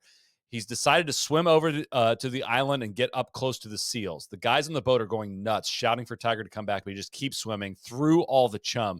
The seals start hopping around and hollering like they do. Tiger's having a great time. After what seems like an eternity, he swims back and casually gets on the boat. I said, Hal pauses for a moment, lost in the story. He says, he's just different from normal people, completely fearless. Tiger Woods eaten by sharks is not a timeline. Alternate timeline. Probably here, I did finally find the article from USA Today that basically says producing a tie won't help president's prestige, where Mike LaPresti, sort of a famous columnist at the time, shits all over this idea that this was somehow a good thing and said it was kind of a joke. I don't know how they end up with, I mean, it's November. It's, the equivalent of May here, tons of daylight. How they ended up in this situation. If you're on tape delay anyways, I guess, maybe for international broadcasts or whatever, but this is a PGA Tour product. I'm surprised they ended up in this darkness situation. That seems like it could have been avoided. Yeah. I mean, just start it earlier, at least, I don't know what... I don't know. It's just, it's clearly like the President's Cup. I mean, not that it's like the huge event now, but it was sort of like, in some ways, this isn't a key story to the growth of the President's Cup, because you got Jack and Gary there, and they're sort of, are the two biggest like names of the last, or two of the biggest names of the last 20 years of golf are throwing down for everything on the line. I think that, without this happening, does the President's Cup continue to kind of grow like what it did and become, a little bit more must-see TV? Maybe not. I just saw these two ran it back in 2005 and in 2007 as captains, which is we're going to skip past those. I'm going to take you to 2017, and I was excited to get to this one because this is kind of the first, not the first President's Cup I covered. I mean, 2015 existed with no laying up, but that was in Korea in the middle of the night, and I don't really remember. Yeah. I had other priorities going on in life, but this will be the 12th playing of the President's Cup. We're of course going to Liberty National. Steve Stricker and Nick Price are the captains. It's Price's third straight President's Cup as captain. Doug Ferguson writes for the AP, writes an article that is headlined, PGA Tour bracing for Trump show in Jersey City. If you'll remember, Donald Trump is the sitting president. It'll be That's the right. first time a sitting president has attended the event since Bill Clinton did in 2000 at RTJ. Monahan says we hope he comes and he'll be welcomed by us and our players, which, this is, of course, shortly after the PGA Tour had taken an event away from Trump Doral. There was all this right.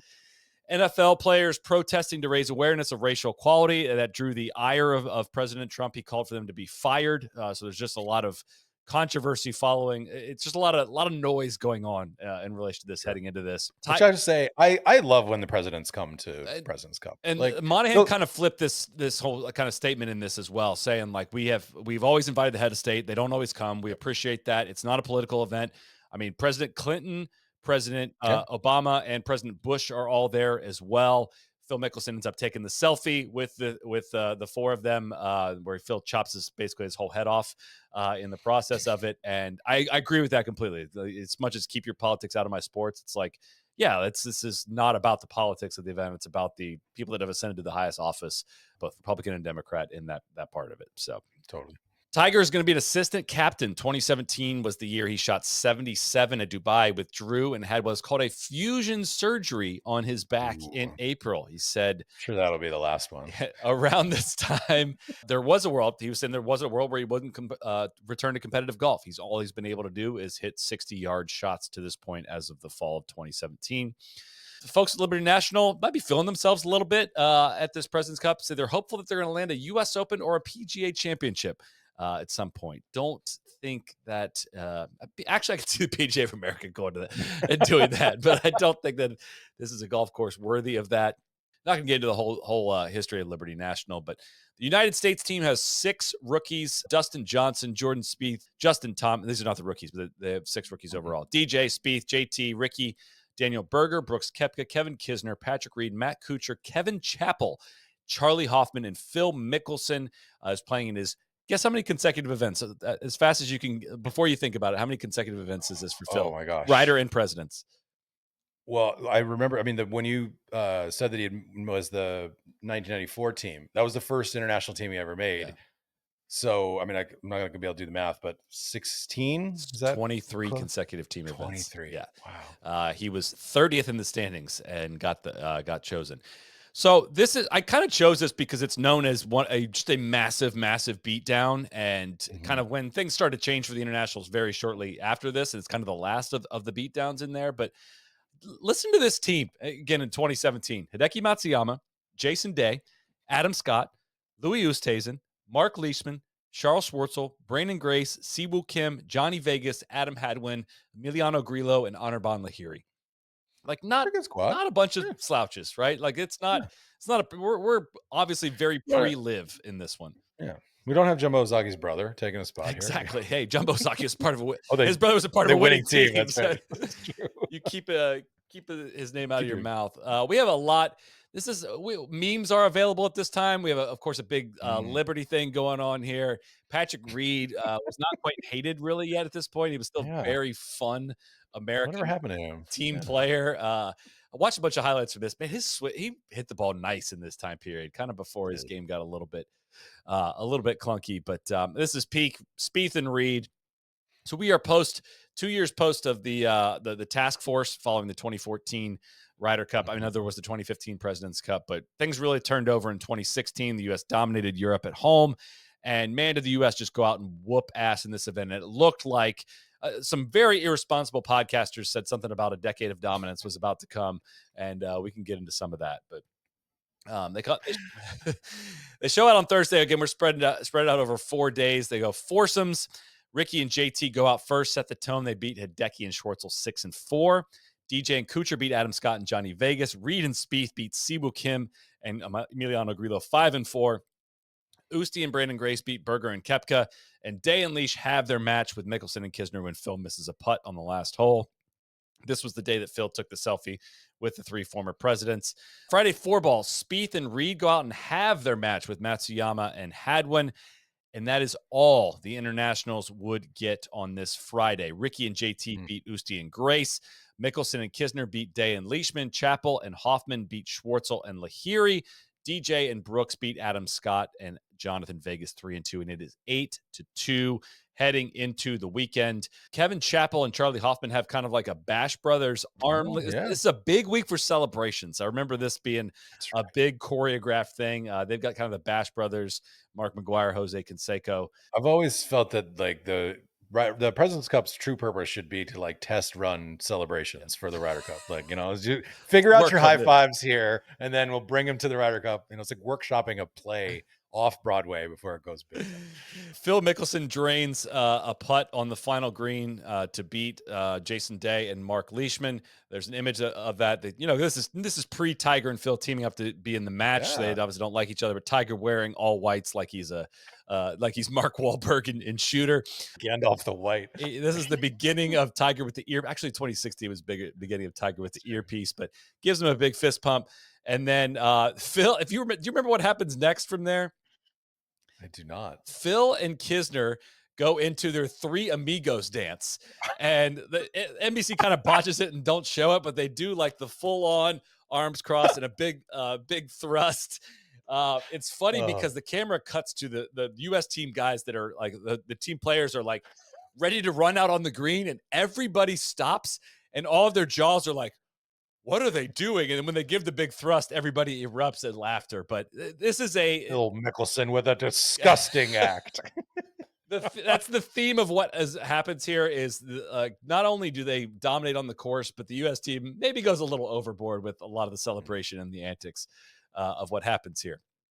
Going on to Saturday, we have 4 foursomes in the morning, 4 balls in the afternoon. It gets ugly very quickly. Reed and Spieth beat Day and Leash 4-3. DJ and Kuchar beat Adam Scott and Hadwin 4-3. Mickelson and Kisner beat Vegas and Grillo 2-1. JT and Ricky have their match with Oosthuizen and Gray, so it's 11.5 to 2.5 going into afternoon Saturday 4 balls. With a chance, you need 15.5 points to clinch the cup. So there's 4 matches remaining. There is a chance to do that. So Reed and Spieth beat Oosthuizen and Day 2-1. Berger and JT beat Vegas and Matsuyama 3-2. And DJ and Brooks beat Leash and Grace 3-2. And the final match is Anirban Lahiri and Siwoo Kim against Kevin Chappell and Charlie Hoffman. And do you remember what Anirban Lahiri does on the 17th green? I do not. The other matches are done. There's only one match out there, and it is 14.5 to 2.5. And Lahiri drains a putt on 17 and does the Tiger point down 12 points. And I respect it so much. It's one of my favorite moves of all time. They actually go on to win the match 1-up. The day ends with the U.S. leading 14.5 to 3.5, the largest margins since 1998, actually, where the Internationals held a 9-point lead at Royal Melbourne over the U.S. team in the year that they clinched. So, a few other things. Roger Maltby said that Louis Oosthuizen went up to Jason Day on the 5th hole and asked him which hole he's getting strokes on. That's how bad they were getting beat. Bones said Greller is going to have to start tending pins from 90 yards and in. Daniel Berger does an interview on Sky Sports afterwards. He says, our goal from the minute we got here was to crush them as bad as we can. I hope we close them out here today and we go out there and beat them tomorrow even worse. That was before the final match had finished on that Saturday. JT said, I thought we're going to have to get another captain out here to carry around Berger's stones. And the Internationals had gone 13 straight matches without winning until Lahiri and Siwoo won that 18th hole. Nick Price said those two got a standing ovation in their team room when they walked in. Honestly, Soly, this might be like my favorite era of golf, Twitter, golf, like in general. It was really fun. Really fun. Twitter wasn't a cesspool shithole. Like everybody was kind of like up and coming in their media career. Like, there were sites popping up to like new media was kind of exploding. It was just like a constant like fun party all the time. Instead of everybody just bitching back and forth and the golf world separated and all this. I mean, think of how many characters. I mean, how many live guys do I have to count throughout all this? We have Dustin Johnson. We have Koepka. We got Reed. Obviously, Phil. We got Louis Oosthuizen, Charles Schwartzel, Mark Leishman, Brandon Grace. So that's eight of the 24 guys here are live guys and won't be involved in President's Cups. How did Brooks Koepka not make this team? He was in the team. Did I mention him? Yeah, he's okay. He's in the team. Yeah, okay, he's on the team. This was the first President's Cup that he made. The President's Cup that he didn't make was the one in Korea that we We wrote the funny thing about I was furious. that years ago. Yeah. Yes, I was. Yeah, that's exactly. I forgot about that one. Don't go digging for that. I campaigned really hard for that one. As I understand it, the U.S. team on that Saturday night, up 14.5 to 3.5, might have sent it a little bit on that Saturday. Not so much like a full on celebration party, but like, yeah, we got this shit. Maybe had a few cocktails, as I understand it, and they showed up. I'd say a little hungover on that Sunday. The Internationals won the day 7.5 to 4.5 to pull within 8. Dustin, this is where the competition kind of hit a low, honestly, because DJ said, honestly, it was really weird being out there today, knowing there was no chance of losing. DJ went 4-0-1. Ricky went 3-0-1. JT and Spieth were 3-1-1. Phil went 3-0-1. Reed 3-1-1. No internationals finished with a winning record. Louis Oosthuizen got the most points with 2.5. 7 American players got more than 2.5 points. This is the maybe you have this in there, but this is the origin of the Siwoo shaking that ass. My very next thing is we get to the press conference where a jubilant, excited American team in winning fashion. The camaraderie is off the charts. They're absolutely vibing. They're asked about some of their favorite chants. Kevin Kisner does one. He goes, "We got 9 cups. You got 1. We got 9 cups." And Spieth, when asked about one of them, he goes, "Siwoo, shaking that ass, shaking that ass, shaking that ass." And everyone erupts in that one. Patrick Reed said, "We could have sent 3 guys out there and figured out a way to get 1 point." Spieth butts in and says, "Not if I was one of them." And DJ, of course, already drunk. He gets drunk extremely quick at all these celebratory press conferences. Goes on, "How does it feel to be 0-5 in singles?" And everybody piles on for Spieth, who has lost 5 straight singles matches dating back to the 2013 President's Cup. So, all right. DT presented Stricker with the trophy, the first incumbent president to do so.